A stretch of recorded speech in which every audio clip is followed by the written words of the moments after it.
Hello everyone, কেমন আছেন সবাই? আশা করছি ভালো আছেন। সো এটাও আশা করছি যে আপনারা অনেক অনেক প্র্যাকটিস করেছেন, আপনারা নিজেদের নাম প্রিন্ট করা শিখেছেন, নিজেদের নামের সফটওয়্যার তৈরি করা শিখেছেন, সাথে আপনারা ওই 5 লাইন মুখস্থ করেছেন এবং অনেক কিছুই করেছেন। সো আজকে আমরা যেটা শিখবো আমাদের অনলাইন টিউটোরিয়ালের থার্ড পার্টে আমরা গিয়ে দেখবো যে ওই যে প্রথমে শিখেছিলাম ভেরিয়েবল ডাটা টাইপ। হ্যাঁ, এখন আজকে আমরা দেখবো যে ভেরিয়েবল কিভাবে ডিক্লেয়ার করে সি প্রোগ্রামিং এ, ডেটা টাইপ কি কি আছে সি প্রোগ্রামিং এ, ওই যে প্রোগ্রামিং ল্যাঙ্গুয়েজ শিখতে গেলে যেগুলো লাগে। সো আগের দিন আসলে অ্যাকচুয়ালি আমরা দেখেছি যে সিনট্যাক্স কি, কিভাবে লেখে সি প্রোগ্রাম। আজকে আমরা দেখবো ডেটা টাইপ কি কি আছে এবং ভেরিয়েবল কিভাবে ডিক্লেয়ার করে। So, শুরুতে ভেরিয়েবল থেকে যাই, যেহেতু ভেরিয়েবল এবং ডেটা টাইপের ভেতরে একটা রিলেশন আছে। সো ভেরিয়েবল থেকে গেলেই অটোমেটিক্যালি ডেটা টাইপ এসে যাবে। সো শুরুতেই ভেরিয়েবল। ভেরিয়েবল কি জিনিস দেখেন, almost all programs manipulate data. হ্যাঁ, ওই যে আমি শুরুতে বলেছিলাম সব প্রোগ্রাম লেখার স্বার্থ কি, ডেটা নিয়েই তো কাজ করা, তাই না?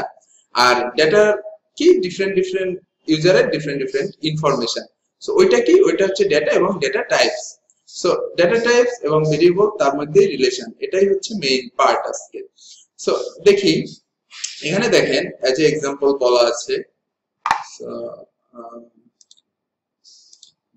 দেখেন different types of variables allow the storing different types of data, hence the name data types. ওই যে বলেছিলাম পানির পটে পানি রাখা যায়, বইয়ের ব্যাগে বই রাখা যায়। সো ডিফারেন্ট টাইপস এর ভেরিয়েবল এর মধ্যে ডিফারেন্ট টাইপস এর ডেটা আপনাকে রাখতে হবে। যেমন একটার ভিতরে আপনি একজন ইউজারের নেম রাখতে পারবেন, সো আরেকটাতে আপনি এজ রাখতে পারবেন। Different different variable, different different data. যেমন দেখেন কেন ডিফারেন্ট ডিফারেন্টটাতে আমাকে রাখতে হবে, কারণ সিতে কি, সিতে সিম্পল বই আর পানি তো অনেক দূরের ব্যাপার, নেম এন্ড এজ তো অনেক দূরের ব্যাপার। সাধারণ 10 এন্ড 10+0 দুইটা আলাদা, একটা পূর্ণ সংখ্যা একটা ফ্র্যাকশন। হ্যাঁ, আমরা রিয়েল লাইফেও জানি যে এই দুইটা আলাদা এবং সিতেও ডেফিনেটলি এই দুইটা আলাদা।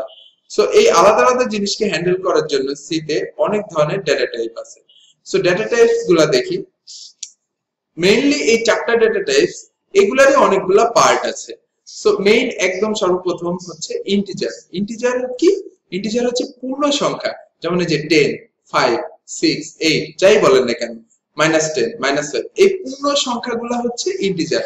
সো পূর্ণ সংখ্যা জাতীয় কোনো ডেটা ইন্টিজার টাইপের ডেটা হবে এবং সেটার মাধ্যমে এটাকে হ্যান্ডেল করা হবে। দেন আসি ফ্লোট।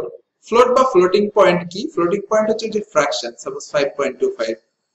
দেন ডাবল কি, ডাবল ও ফ্র্যাকশন, জাস্ট ফ্লোটের থেকে একটু বড়, যেমন 5.25, 136, 8 যা আসুক, একটু বড় সাইজের ফ্লোট থেকে। দেন ক্যারেক্টার বা ক্যার, সিএচআর। ক্যার কি, ওই যে নেম বা এই টাইপের অ্যালফাবেট টাইপের যে ইনফরমেশন গুলো রাখার জন্য character data type. So mainly চারটা, আরো অনেক আছে, ওগুলো আমাদের আপাতত দরকার নেই। আমাদের বেসিক সি প্রোগ্রামিং এ এই চারটা হলেই আমাদের জন্য ইনাফ। সো এখন আমরা দেখি এই চারটা ব্যবহার করে কিভাবে ভেরিয়েবল ডিক্লেয়ার করা যায়, দেন কিভাবে ডাটা রাখা যায়, কিভাবে ভেরিয়েবল কম্পিউটার হ্যান্ডেল করে। শুরুতেই দেখি হাউ টু ভেরিয়েবল ওয়ার্কস। ওই যে ভেরিয়েবল কিভাবে কাজ করে বলেছি, একটা ভেরিয়েবল হইতে গেলে তার এই জিনিসগুলো অবশ্যই থাকতে হবে। ভেরিয়েবলের একটা নাম থাকতে হবে, ভেরিয়েবলের একটা অ্যাড্রেস থাকতে হবে, দেন কি ভ্যালু বা কি টাইপের ভ্যালু সে রাখতে পারে। নেম কি, এই যে এটা কি, পানির পট, এর একটা নাম আছে, ব্যাগ, ব্যাগের একটা নাম আছে, সো তার একটা নাম এবং একটা অ্যাড্রেস। সাপোজ কিচেনে এটা নির্দিষ্ট একটা জায়গায় থাকে, ওইটা তার অ্যাড্রেস। সো আপনি কাউকে বললেন কিচেনের ওই জায়গাটা থেকে পানির পটটা আনো, সো ওইটা তার অ্যাড্রেস।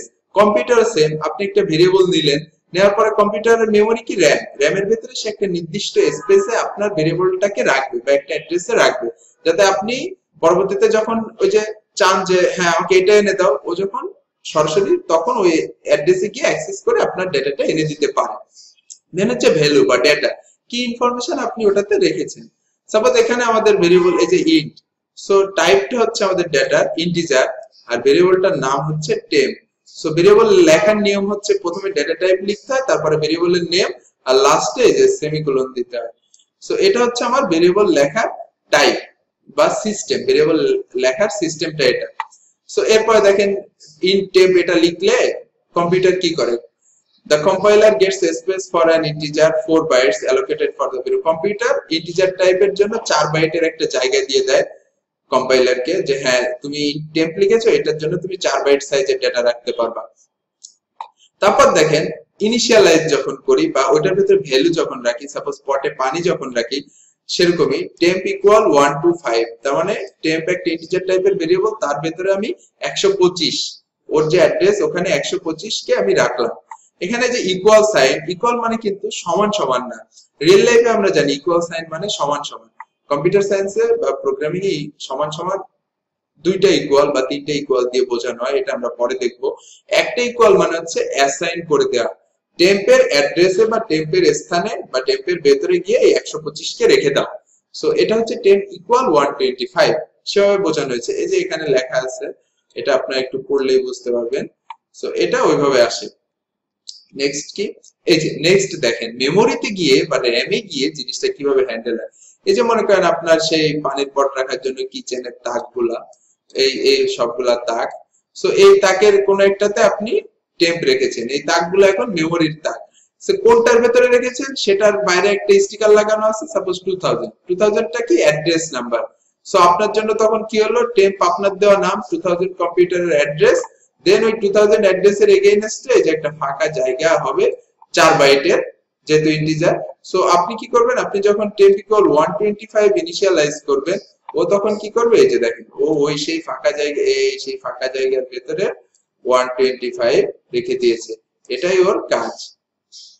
সো এটাই কম্পিউটার করে, ভেরিয়েবলটাকে এভাবে ডিফাইন করলে বা ডিক্লেয়ার করলে ও এইভাবে মেমোরিটাকে হ্যান্ডেল করে। আচ্ছা নেক্সটে দেখি সাম নেমিং কনভেনশন। নেমিং কনভেনশন কি জিনিস? নেম কনভেনশন হচ্ছে ভেরিয়েবলের নাম কিভাবে হইতে হবে, ভেরিয়েবলের নাম কি দিব আমি, এটা আছে না, অবশ্যই আছে, তাই না?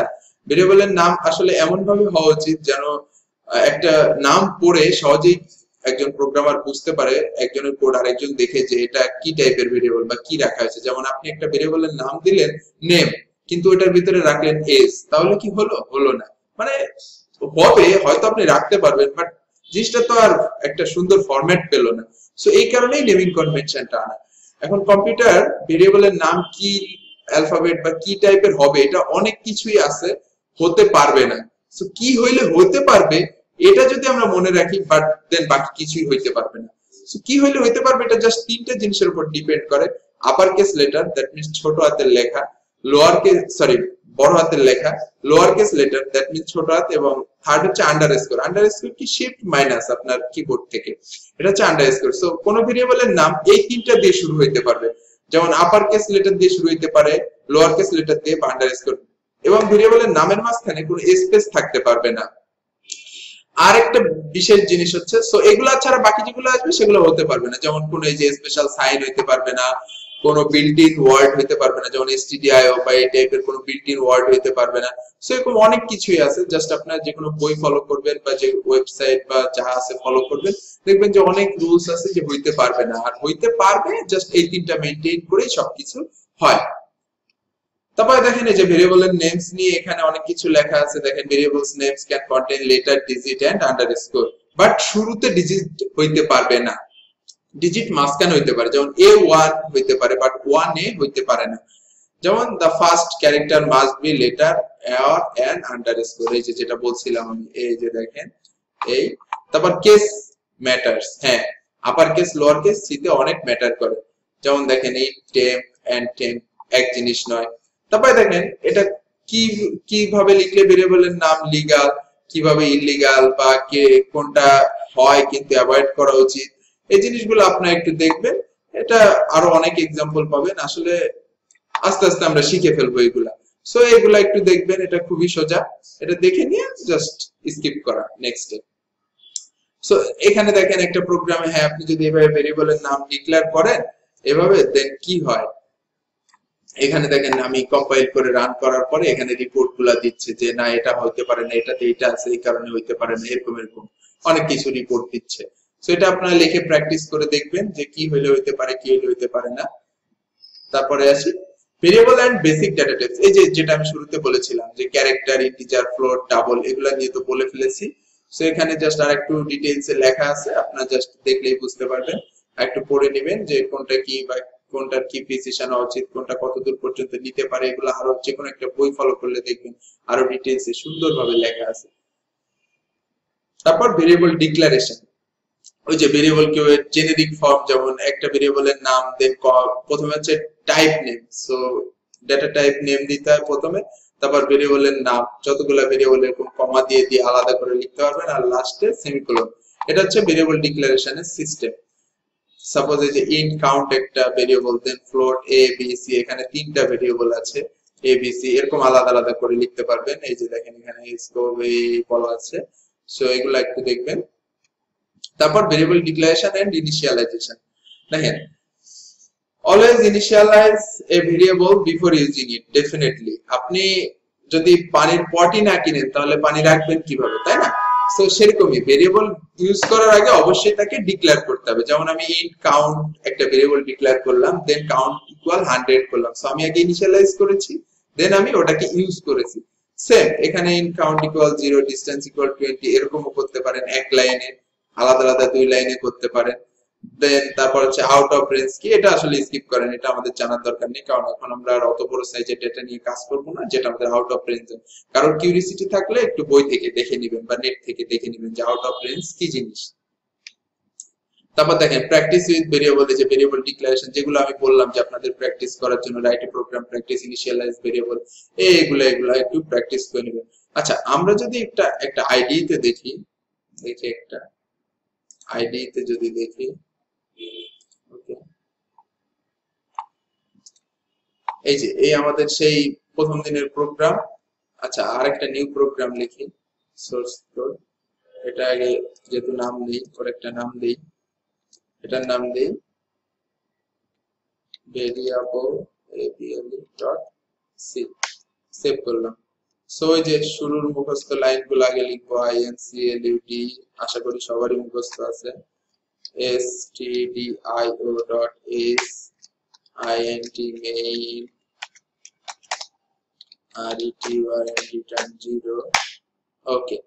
দেন আমি ভেরিয়েবল, সাপোজ আমি একটা ইন্টিজার টাইপের ভেরিয়েবল নিলাম a, দেন একটা ফ্লোট টাইপের ভেরিয়েবল নিলাম b, দেন একটা double ডাবল টাইপের ভেরিয়েবল নিলাম c, দেন একটা ক্যার নিলাম সাপোজ x। সো এইভাবে ভেরিয়েবলের নাম ডিক্লেয়ার করতে হয়। আবার আমি যদি এর ভেতরে এখন যদি ভ্যালু রাখতে চাই, আমি a ইকুয়াল 5 এখানে রাখতে পারবো, b equal float, so suppose 10.5 এখানে রাখলাম, c ইকুয়াল ডাবল, সো 5 এরকম রাখলাম। এবার x ইকুয়াল এটা ক্যারেক্টার, সো ক্যারেক্টার হলে এরকম কোটেশন মার্ক দিয়ে রাখতে হবে, সাপোজ এটা ইকুয়াল টু a, এভাবে রাখতে পারি। আবার আমি কি করতে পারি, আমি এবার এখানেও রাখতে পারি, suppose a equal to, b equal 5.5, এরকম এখানেও রাখতে পারি। সো এটা সবথেকে স্ট্যান্ডার্ড ওয়ে হচ্ছে যে আমি এখন যেটা করলাম, প্রথমে ইনিশিয়ালাইজ করে নেওয়া, তারপর ওটাকে ইউজ করা। সো এইভাবে আপনারা করতে পারেন। এবার দেখি এখানে, সো এই গেল আমাদের ভেরিয়েবলের সাথে প্র্যাকটিস। এবার আসলো কি simple output and input with printf and scanf. So আমরা দেখেছি যে ইনপুট এবং আউটপুট, সো এখন আমরা কি দেখবো, ইনপুট এবং আউটপুটের জন্য দুইটা ফাংশন। এতক্ষণ আমরা দেখেছি যে আউটপুট করেছি, ইউজারের সামনে কোনো কিছু ডিসপ্লে করেছি, কিসের মাধ্যমে, প্রিন্টএফ এর মাধ্যমে। আর স্ক্যানএফটা কি একদম রিয়েল লাইফের মতো, আমরা কোনো কিছু স্ক্যান করে নিই না। সো স্ক্যানএফটা হচ্ছে ইউজার থেকে ইনপুট নেওয়ার জন্য। সো প্রিন্টএফ দেখেছি তার একটা নির্দিষ্ট ফরম্যাট আছে, ফরম্যাটটা কি, এই যে যেমন ফরম্যাটটা হচ্ছে এরকম, প্রথমে প্রিন্টএফ, দেন ব্র্যাকেট দিতে হয়, দেন আমি প্রথম দিন দেখিয়েছিলাম, তারপর এটার ভেতরে কোড সাইন দিয়ে আপনি যা লিখবেন এগুলো ইউজারের সামনে দেখাবে। এটা হচ্ছে প্রিন্টএফ লেখার নিয়ম। সেম এরকম স্ক্যানএফ লেখারও একটা নিয়ম আছে। সো স্ক্যানএফ লেখার নিয়মটা কি, প্রথমে যেহেতু আউটপুট বলেছি, সো আউটপুট মানে প্রিন্টএফ এরটা দেখি, এই যে দেখেন প্রিন্টএফ, সো প্রিন্টএফ নিতে গেলে আপনি প্রিন্ট, দেন এই যে এর ভেতরে যা লিখবেন তাই দেখাবে। এই যে দেখেন এখানে ডাবল কোটের ভেতরে লিখতে হয়, যেগুলো আমি বললাম ওগুলো এখানে লেখা আছে, লিটারাল টেক্সট, দেন স্ল্যাশ এন। স্ল্যাশ এন কি জিনিস, স্ল্যাশ এন হচ্ছে নিউ লাইন। আমরা মাইক্রোসফট ওয়ার্ডের কোনো লাইন টাইপ করার সময়, নতুন লাইনে যাওয়ার সময় কি এন্টার দিই না, এখানে কম্পিউটারকে স্ল্যাশ এন সাইন দিয়ে বোঝাইতে হয় যে তুমি এখন একটা নতুন লাইনে যাও। সো এরকম আরো অনেক কিছু আছে, সো এগুলা দেখবেন। তারপর দেখি এই যে শুধু স্ল্যাশ এন না, আরো অনেক কিছু আছে। দেখেন স্ল্যাশ এ ইউজ করা যায় অ্যালার্মের জন্য, slash be back space, slash N তো নিউ লাইন বলেছি, স্ল্যাশ টি হরাইজন্টাল ট্যাব। এগুলো আস্তে আস্তে কাজ করতে গেলে লাগবে, তখন আরো আছে, তো আমরা বিভিন্ন বই বা নেট থেকে আরো যখন প্রয়োজন অনুযায়ী শিখে নিব। এগুলো হচ্ছে কমন, খুবই কমন, এটা আহামরি কিছু না, এটা জাস্ট জেনে রাখা। এরপরে দেখি কি, এরপরে একটা খুবই ইম্পর্টেন্ট জিনিস, সেটা হচ্ছে দেখেন কমন সি কনভার্সন স্পেসিফায়ার। এগুলা কি জিনিস? ওই যে কম্পিউটার তো আর ইন্টিজার লিখলেন না, ডাবল লিখলেন না, ফ্লোট লিখলেন, ওটা কিভাবে বুঝবে? ও বুঝবে হচ্ছে এইগুলা দেখে। সাপোজ আপনি যদি ক্যারেক্টার টাইপের ভেরিয়েবল নেন, ও তখন আপনি সামহাউ কোথাও পার্সেন্ট সি দিয়ে ওকে বোঝাই দিতে হবে, কোথাও পার্সেন্ট ডি দিয়ে ইন্টিজার বোঝাই দিতে হবে, পার্সেন্ট এল এফ দিয়ে ডাবল বোঝাই দিতে হবে, পার্সেন্ট এফ দিয়ে ফ্লোট, আর পার্সেন্টেজ দিয়ে স্ট্রিং। স্ট্রিং আসলে সি এর ম্যাটার না, এটা সি প্লাস প্লাস এর ম্যাটার। স্ট্রিং হচ্ছে সেট অফ ক্যারেক্টার্স, মানে অনেকগুলা ক্যারেক্টার মিলে স্ট্রিং হয়। সো এটা আসলে এই মুহূর্তে অ্যাভয়েড করলে হচ্ছে, এই মুহূর্তে এটা আমাদের জানার দরকার নেই। আমরা এই চারটা নিয়ে এখন হ্যান্ডেল করব। সো এই চারটা আমরা এখন দেখব। আচ্ছা, সো এগুলা কিভাবে হয় দেখেন, ইনপুটে গেলেই আমরা এগুলার ব্যবহার বুঝতে পারবো। ইনপুট কি? Scanf. The scanf function is the input equivalent of printf defined in the stdio.h। ওই যে যেটা বলেছিলাম, scanf টা একটা বিল্ট ইন ফাংশন যেটা stdio.h এই লাইব্রেরি থেকে এসেছে। সো এটাকে আমাদের আর নতুন করে এর ফাংশন লেখার দরকার নেই, এটা অটোমেটিক্যালি ওখান থেকে চলে আসবে। দেখেন তারপর হচ্ছে এই গেল, দেন এক্সাম্পল printf, তার ভিতরে এইভাবে লিখতে হয়, কিন্তু scanf লেখার একটা আলাদা রুলস আছে। scanf দেন ডেটা টাইপ, দেন হচ্ছে এম্পারসেন্ট সাইন দিতে হয়, তারপর হচ্ছে ভেরিয়েবল নেম দিতে হয়। এই এখানে সুন্দরভাবে লেখা আছে, এটা একটু দেখবেন। দেন এই যে এম্পারসেন্ট কেন ইউজ করা হয়, যে কোন অ্যাড্রেসে রাখতে হবে এটাকে বোঝানোর জন্য। অ্যাড্রেস এম্পারসেন্ট সাইন দেওয়া মানে হচ্ছে ওই যে টেম্পের জন্য যে অ্যাড্রেস বা ডেজের জন্য মেমোরিতে যে অ্যাড্রেস আছে ওখানে রাখো। দেন এই গেল, দেন আপনি প্রিন্ট করার জন্য আলাদাভাবে লাগে। সো দা এটা গেল। Then the scanf waits user input and integer, একটা ইন্টিজার ইনপুটের জন্য ওয়েট করবে। স্টোর ইন্টিজার অ্যাড্রেস, এই যে address of the variable days, variable days এর যে অ্যাড্রেস আছে ওখানে নিয়ে স্টোর করবে। Scanf function call can read the more than one value, মানে একটা স্ক্যানএফ এর মধ্যে আপনি শুধু একটা না অনেকগুলা ভ্যালুকে স্ক্যান করাইতে পারেন। এটা আমরা একটা প্রোগ্রাম লিখে বুঝতে পারবো। সো এই যে এখানে একটা প্রোগ্রাম লেখা আছে দেখেন, এখানে ইন্টিজার ডেজ ইকুয়াল 0, দেন ফ্লোট এটা ডিসটেন্স এইভাবে লেখা আছে। দেন প্রিন্টএফ ইউজারকে বলা হলো যে ফ্রম হোম টু এত একটা তুমি ডিসটেন্স দাও, দেন স্ক্যান করা হলো ইউজারের থেকে, ওই ডিসটেন্সটা নেওয়া হলো, দেন ওটাকে প্রিন্ট করে দেখানো হলো। দেন আরেকটা ডিসটেন্স, আরেকটা ডেজ নেওয়া হলো ইউজার থেকে, দেন এই দুটাকে গুণ করা হয়েছে, করে ফাইনাল রেজাল্টটা এখানে দেখানো হয়েছে। তারপর এইভাবে পুরো প্রোগ্রামটা চললো। সো আমরা কি করব, আমরা একটা ছোট্ট প্রোগ্রাম লিখে দেব যেটা কি করে, জাস্ট দুইটা সংখ্যা যোগ করে। সো আমরা একটা দুইটা সংখ্যা যোগ করার প্রোগ্রাম লিখি। ওকে, খুব ভেরি ফাইন, দুইটা সংখ্যা যোগ করব আমরা। আসি আমাদের এখানে, দিলাম মুছে এগুলা, দুইটা সংখ্যা যোগ করব।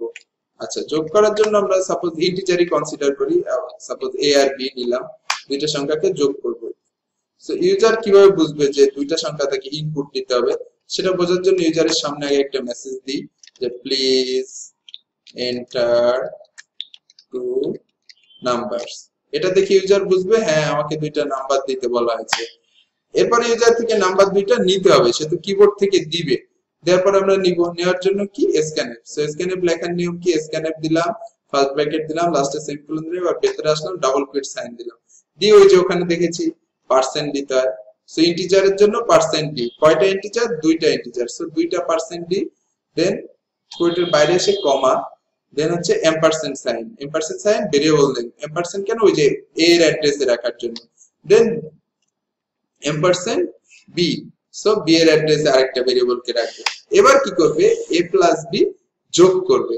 আচ্ছা, a প্লাস বি যোগ করবে, মনে করেন আমার কাছে দুইটা পানির বোতল আছে পূর্ণ, সো এই দুইটা পানির বোতলকে আমি একটা বড় বোতলে ঢালবো, বা দুইটাকে আমি এক করব। সো দুইটাকে এক করে কি আমার নিশ্চয়ই আর একটা তৃতীয় বড় পট লাগবে যেটার মধ্যে আমি রাখতে পারবো।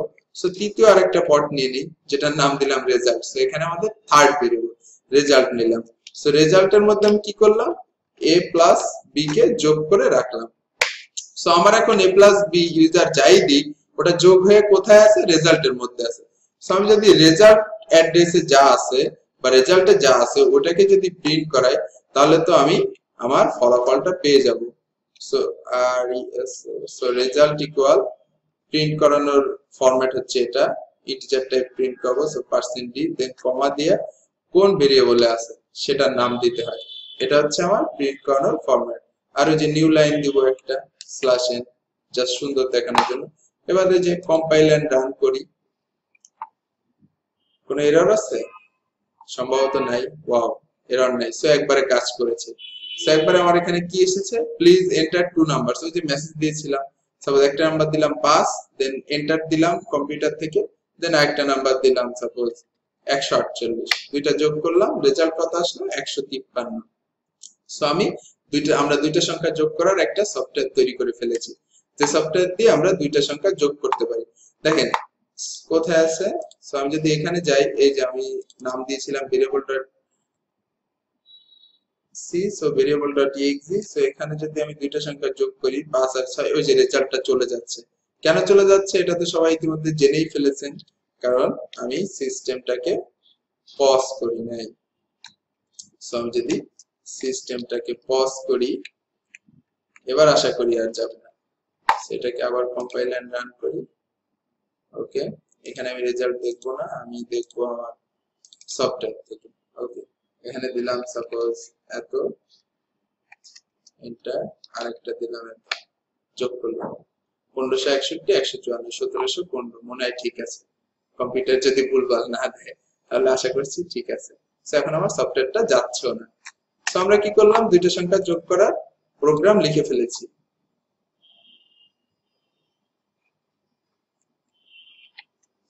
দুইটা সংখ্যা যোগ করার প্রোগ্রামটা আমরা লিখতে পারলাম। এরপরে কি, এরপরে দেখেন আপনাদের জন্য খুবই একটা ইম্পর্টেন্ট জিনিস, এটা আমি করে রেখেছি আপনাদের জন্য। সেটা হচ্ছে কি, আপনারা এটা দেখে এক জায়গায় আর কি এট এ গ্লান্স সবকিছু পেয়ে যাবেন। যেমন দেখেন আমাদের ডেটা টাইপ কি কি আছে, integer, float, double, character. So integer টাইপের যদি আমি একটা ভেরিয়েবল ডিক্লেয়ার করতে চাই, ইন্ট এ, ফ্লোটের ফ্লোটে, যদি এ আমার ভেরিয়েবল নাম হয়, ডাবল এ, ক্যার এ। আর ইন্টিজারের জন্য কম্পিউটারকে বুঝাইতে লিখতে হয় পার্সেন্ট ডি, ফ্লোটের জন্য পার্সেন্ট এফ, ডাবলের জন্য পার্সেন্ট এল এফ, ক্যারেক্টারের জন্য পার্সেন্ট সি।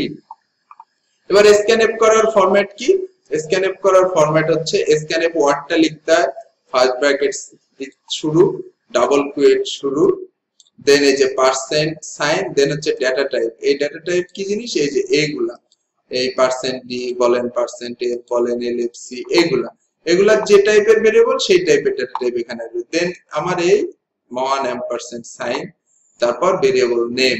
এই যে এখানে সাপোজ এ হচ্ছে আমার ভেরিয়েবল নেম। সো আমি যদি ইন্টিজার টাইপের ডাটা স্ক্যান করতে চাই, আমরা একটু আগে কোডে দেখেছি, এখানে আমি ইন্টিজার সাপোজ দুইটা ভেরিয়েবল আছে এ আর বি, পার্সেন্ট ডি, এম্পারসেন্ট এ, এম্পারসেন্ট বি, এভাবে করতে হবে আমাকে। দেন লাস্টে সেমিকোলন।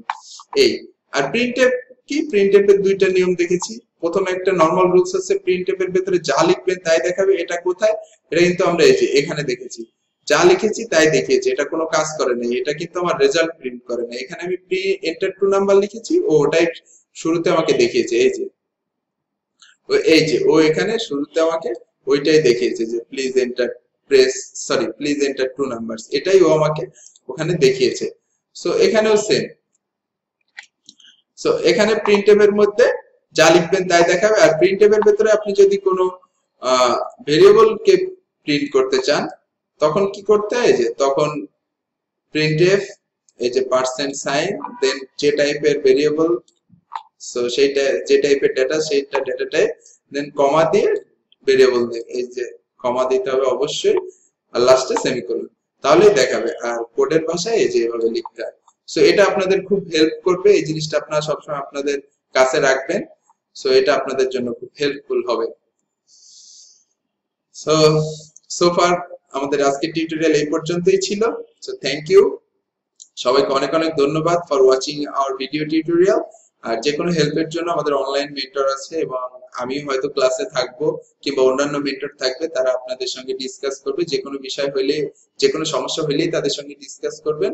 হোপফুলি সবগুলা সলিউশন আপনারা পাবেন।